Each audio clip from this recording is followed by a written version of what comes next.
Well, thank you for joining us this morning. Last night, on President Trump's orders, U.S. Central Command conducted a precision strike in the middle of the night against 3 nuclear facilities in Iran, Fordo, Natanz, and Esfahan, in order to destroy or severely degrade Iran's nuclear program. And as the chairman of the Joint Chiefs will demonstrate, it was an incredible and overwhelming success. The order we received from our commander-in-chief was focused, it was powerful, and it was clear. We devastated the Iranian nuclear program. But it's worth noting the operation did not target Iranian troops or the Iranian people. For the entirety of his time in office, President Trump has consistently stated for over 10 years that Iran must not get a nuclear weapon. Full stop. Thanks to President Trump's bold and visionary leadership and his commitment to peace through strength, Iran's nuclear ambitions have been obliterated. Many presidents have dreamed of delivering the final blow to Iran's nuclear program, and none could until President Trump. The operation President Trump planned was bold and it was brilliant, showing the world that American deterrence is back. When this president speaks, the world should listen. And the U.S. military, we can back it up. The most powerful military the world has ever known. No other country on planet Earth could have conducted the operation that the chairman is going to outline this morning. Not even close. Just like Soleimani found out in the first term, Iran found out when POTUS says 60 days that he seeks peace and negotiation, he means 60 days of peace and negotiation. Otherwise, that nuclear program, that nuclear capability will not exist. He meant it. This is not the previous administration. The President Trump said no nukes. He seeks peace, and Iran should take that path. He sent out a truth last night saying this: any retaliation by Iran against the United States of America will be met with force far greater than what was witnessed tonight. Signed, the President of the United States, Donald J. Trump. Iran would be smart to heed those words. He's said it before, and he means it. I want to give recognition to the Chairman of the Joint Chiefs of Staff, the Joint Staff, General Eric Kurilla at CENTCOM, who did a phenomenal job, he and his staff, all of CENTCOM. Policy, across the board, this was a joint effort, and across the Pentagon effort. I want to recognize the pilots who flew those bombers, who flew those fighters, who flew those refuelers, warriors. I want to recognize the sailors on those destroyers, in those subs, on those carriers, warriors, all of them. I want to recognize our soldiers doing air defense, base defense, QRF, warriors, all of them. Every American involved in this operation performed flawlessly.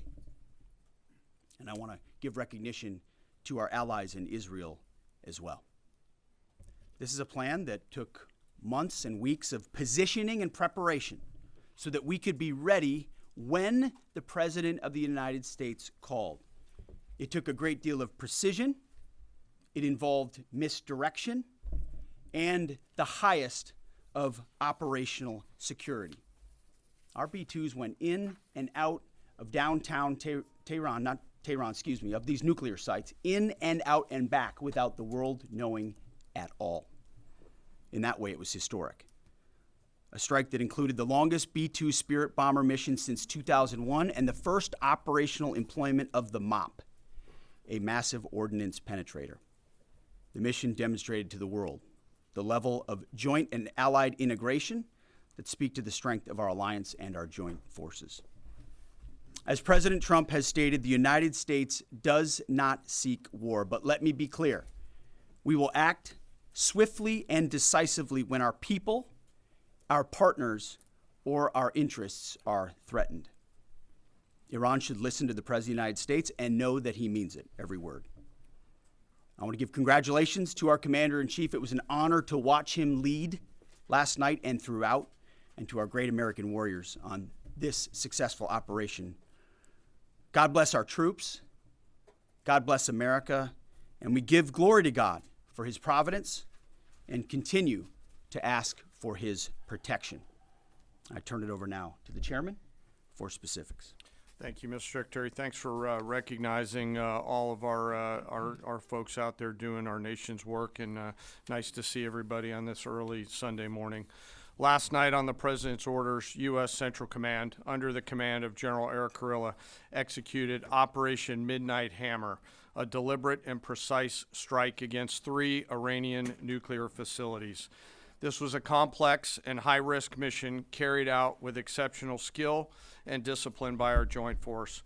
I want to thank every service member, planner, operator that made this mission possible. Their actions reflect the highest standards of the United States Armed Forces. This operation was designed to severely degrade Iran's nuclear weapons infrastructure. It was planned and executed across multiple domains and theaters with coordination that reflects our ability to project power globally with speed and precision at the time and place of our nation's choosing. This was a highly classified mission with very few people in Washington knowing the timing or nature of this plan. I'll refer you to the graphic on the side as I walk you through some of the operational details.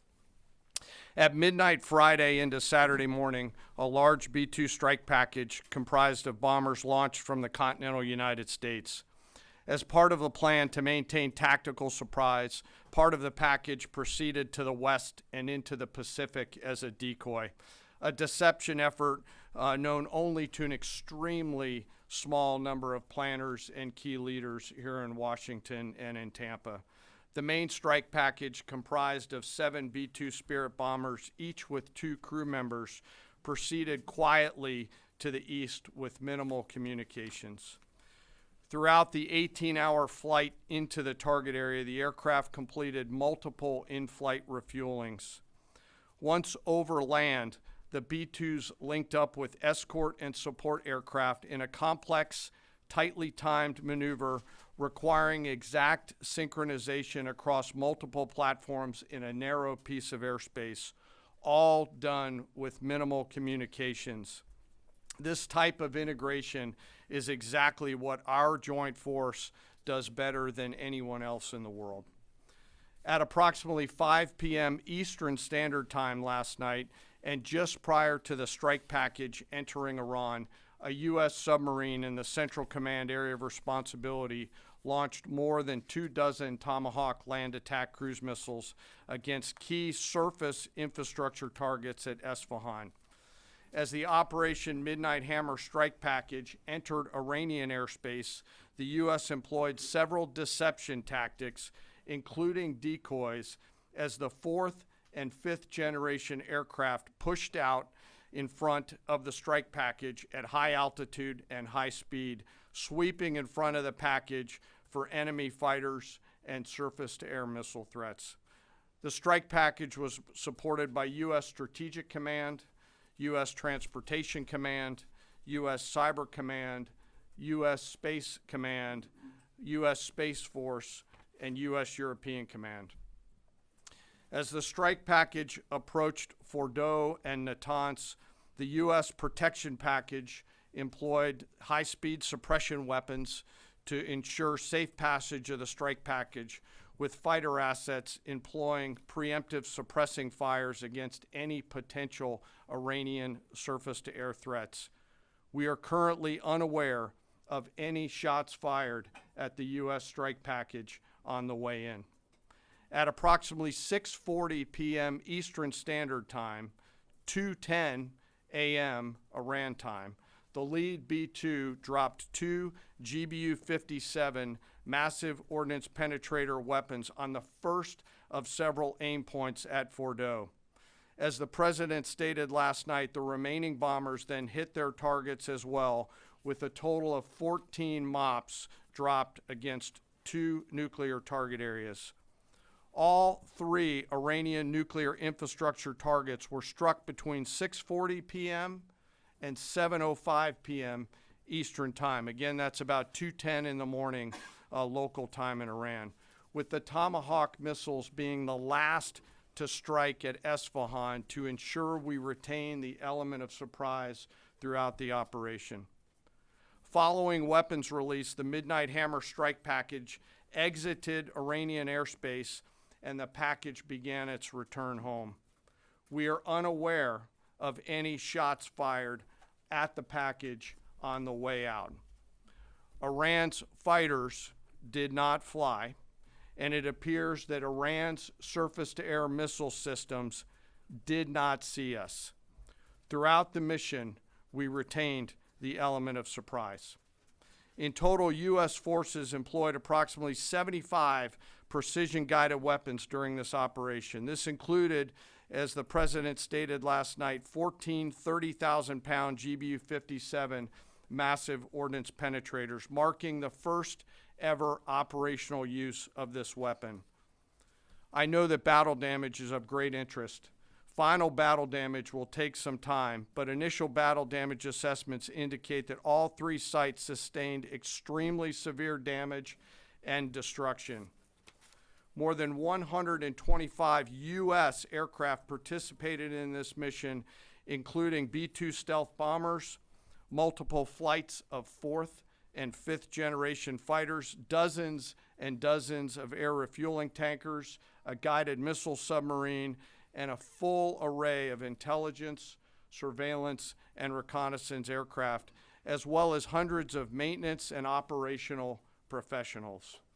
As the Secretary said, this was the largest B-2 operational strike in U.S. history and the second longest B-2 mission ever flown, exceeded only by those in the days following 9/11.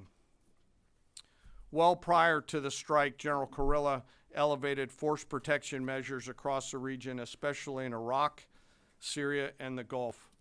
Our forces remain on high alert and are fully postured to respond to any Iranian retaliation or proxy attacks, which would be an incredibly poor choice. We will defend ourselves. The safety of our service members and civilians remains our highest priority. This mission demonstrates the unmatched reach, coordination, and capability of the United States military. In just a matter of weeks, this went from strategic planning to global execution. This operation underscores the unmatched capabilities and global reach of the United States military. As the President clearly said last night, no other military in the world could have done this. I join the President and the Secretary in being incredibly proud of the air crews, naval forces, cyber operators, planners, and support teams, and commanders who made this mission possible. It is their skill, discipline, and teamwork that makes this operation possible. I am particularly proud of our discipline related to operational security, something that was of great concern to the President, the Secretary, General Kurilla, and me, and we will continue to focus on this. As we stand here this morning, many assets are still airborne, and we have hundreds deployed. I ask that we keep our warfighters on their way home and our deployed service member in our thoughts. Our joint force remains ready to defend the United States, our troops, and our interests in the region. Thank you very much. We will take a few questions, Phil. Me? Yeah. So, is regime change off the table, Mr. Secretary? And to the chairman, you said the battle damage assessment is still ongoing, but do you believe that some nuclear capability in Iran remains? This mission was not and has not been about regime change. The President authorized a precision operation to neutralize the threats to our national interests posed by the Iranian nuclear program and the collective self-defense of our troops and our ally Israel. Thanks for your question. I think BDA is still pending, and it would be way too early for me to comment on what may or may not still be there. But thanks for the question. Green. Green. No, behind you. Excuse me, Mr. Secretary, can you tell me, was there a particular moment when the president decided to pull the trigger on this operation where he said, now, rather than being, something in the holster, now we're going to pull the trigger on it? I would just say, having the opportunity to witness his leadership, he was fully committed to the peace process. Wanted a negotiated outcome, gave Iran every single opportunity, and unfortunately was met by stonewalling, which is why he gave them plenty of time to continue to come to the table and give up enrichment, give up the nuclear program. But there was I won't say the particular moment, there was certainly a moment in time where he realized that it had to be a certain action taken in order to minimize the threat to us and our troops. Yeah. General, you say that General Kurilla increased force protection in Iraq, Syria, and Gulf, in those areas. Were they given any advance warning the attacks were coming? And also, Mr. Secretary, when were congressional leaders notified? How long before the attacks took place? Sure. To your first question, the risk has clearly been rising over the last few weeks in the region. Based on that, and not a particular awareness of this operation, we've made smart decisions to minimize the risk to U.S. forces in the region. So they were given no advance warning? No, sir. And congressional? They were notified after the planes were safely out. Well, we complied with the notification requirements of the War Powers After Act. the attacks, they were notified? They were immediately thereafter. Yes. Thank you, Secretary. Two quick questions. Do you believe you completely destroyed Iranian nuclear program? And how about Iranian ballistic missiles? Your ally as Israel always saying that is biggest threat. And second question is very important. What will be your next step if Iran or militias under Iranian influence in the region attack U.S. interests or allies in the region? And you can chime in on this too, Mr. Chairman. The battle damage assessment is ongoing, but our initial assessment, as the chairman said, is that all of our precision munitions struck where we wanted them to strike and had the desired effect, which means especially in Fordo, which was the primary target here, we believe we achieved destruction of capabilities there.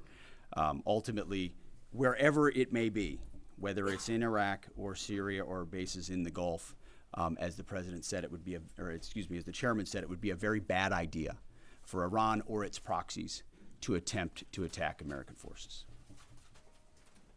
Yes. Thank you, Mr. Secretary. Regarding retaliations, Iran and North Korea are cooperating on nuclear and missile development.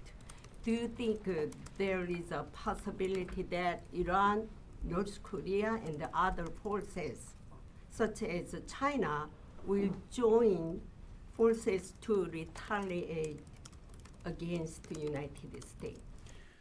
Well, unfortunately, because of the policies under the previous administration, we drove those countries together, and ultimately that creates a challenging environment. For this particular operation, the focus is on Iran and Iranian nuclear capabilities. That's our focus here, is to not just say that they can't have, but President Trump has said from over 20 years, frankly, Iran cannot have a nuclear weapon. And ultimately, he decided this is the moment, given their stonewalling, when direct military action had to be taken to prevent that from happening. Yes.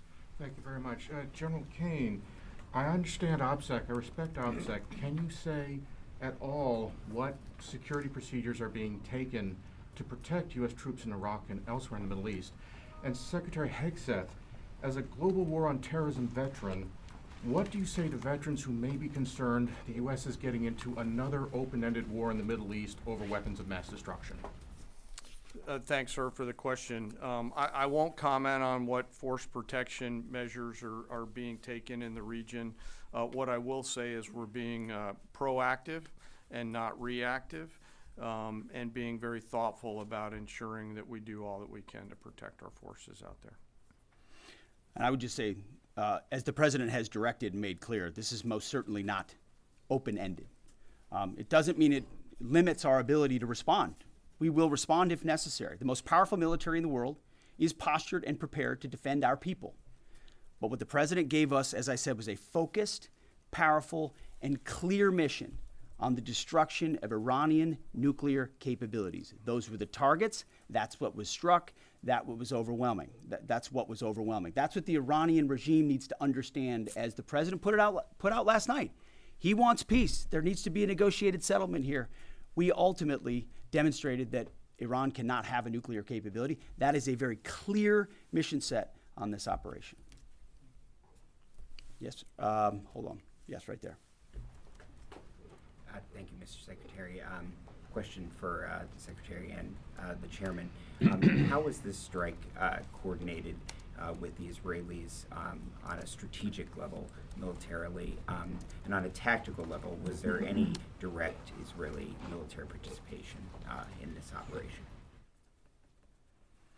Well, I would say certainly Israel had an incredible military success, especially at the beginning and ongoing, in degrading Iranian capabilities, in degrading Iranian launchers, MRBMs. It's been incredible to watch what our ally Israel has been able to do.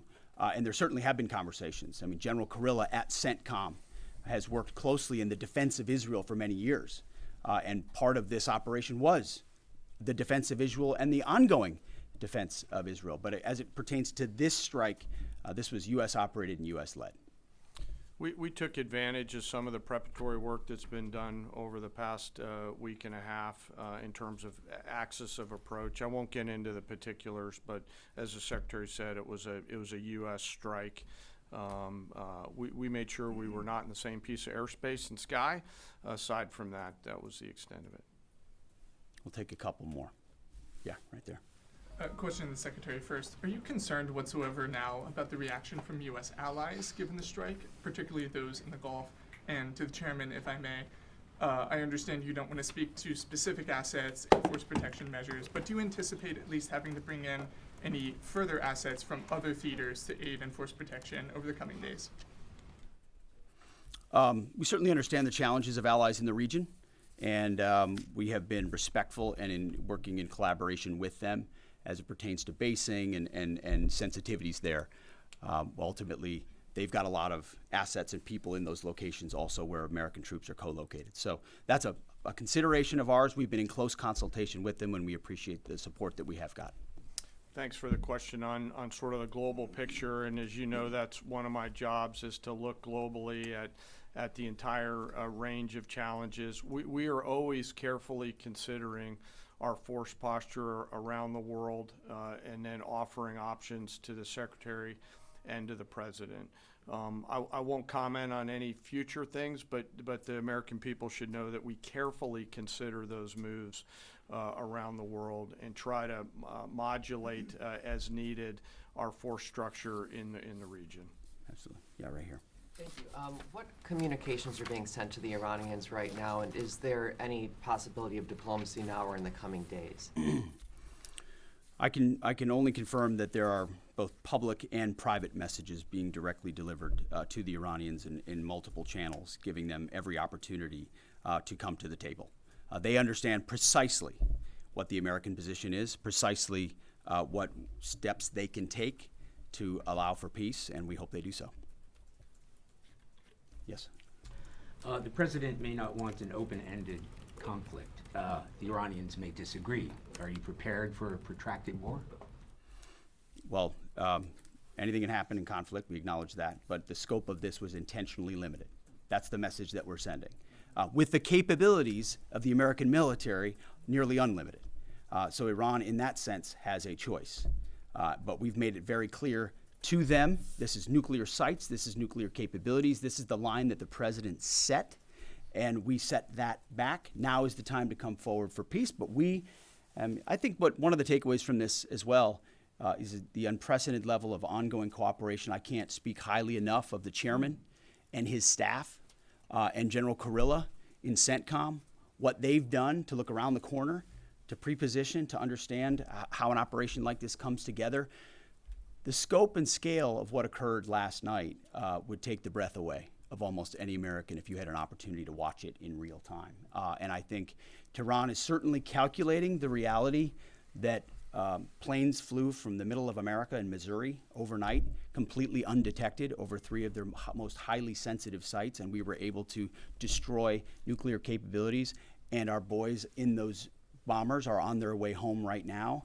We believe that'll have a clear psychological impact on how they view the future, and we certainly hope they take the path of negotiated peace. But I could not be more proud of how this building operated, of the precision, the sensitivity, and the professionalism of the troops involved in this effort. I will take one more. We'll take one more question. Yes, right there.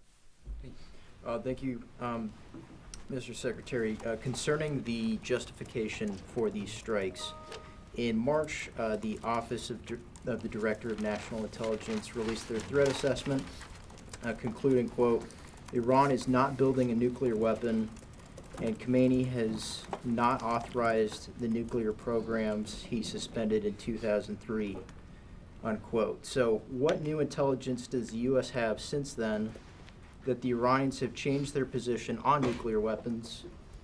And does this new intelligence come from U.S. sources and methods, or are we getting this information from other countries?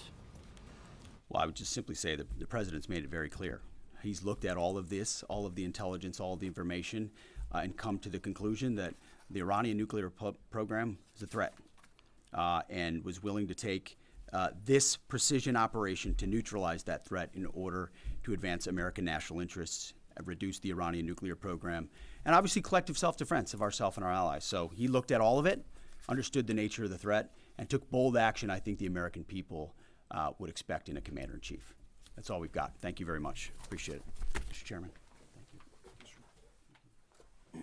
Chairman, do you have any of the WC-135s up to check for radioactive material?